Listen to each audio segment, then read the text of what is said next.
सर्व जाती धर्माच्या लोकांना मागील 50 वर्षापासून त्यांच्या सुखदुःखात ते जातात आणि त्या व्यक्तीचे आम्ही मुलं आहोत. आम्ही छत्रपती शिवाजी महाराजांच्या मातोश्रीच्या जन्मस्थळाच्या परिसरात जन्म घेतलेले ते आम्ही सर्वजण आहोत. आम्ही चुकीच्या कृत्याचं कुठेही समर्थन करणार नाही. आणि ही व्यक्ती आज इथं आली आहे त्यासाठी आली त्यासाठी गावात घरी कुठे बाहेर जाऊ शकत नव्हते.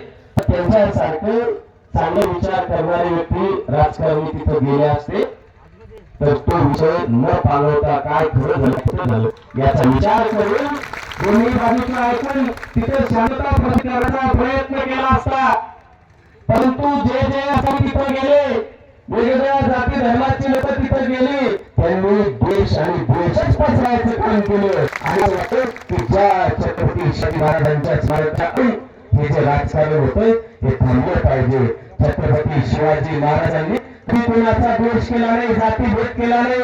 आणि ज्या पद्धतीची आम्ही माहिती घेतली त्या गावच्या संबंधाचा व्हिडिओ सुद्धा आला आणि या गावातील सर्व माता भगिनी असतील लोकांचं आम्ही मत घेतलं. त्यांनी सांगितलं दिवशी आपल्याला माहिती आहे की 3 फेब्रुवारीच्या रात्री 12 वाजेच्या नंतर आणि 6:30च्या मध्ये एक छत्रपती शिवाजी महाराजांचा अर्थाकृती पुतळा या गावाबरोबर जी भौगोलिक त्या गावाला असेल लग्न असेल सावधना मोठी कोणती असेल त्याचे कार्यक्रम असतील ग्रामपंचायत त्याच्यासाठी जागा आणि त्याच्या मधोमध एक छत्रपती शिवाजी महाराजांचा तिथे वेळ लागला आणि गावातील लोकांनी गावात विचारलं की हा आपल्यापैकी कोणी बनलेला का.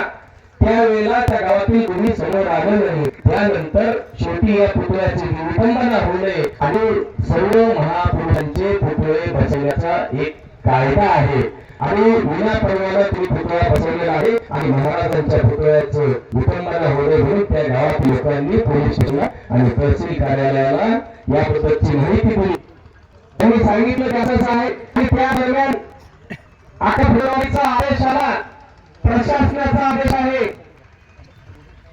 दिल्ली पोलीस स्टेशनचे जे ठाणेदार आहेत यांनी प्रशासनाला दिलेल्या पत्राच्या उत्तरामध्ये आलेला 8 फेब्रुवारीचा आदेश आहे की तो पुतळा अनधिकृत असून तो तिथून हटवला गेला पाहिजे.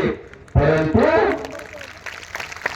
हे फार महत्वाचं आहे की या टाकळ चिखला या गावातील जे ग्राम आहे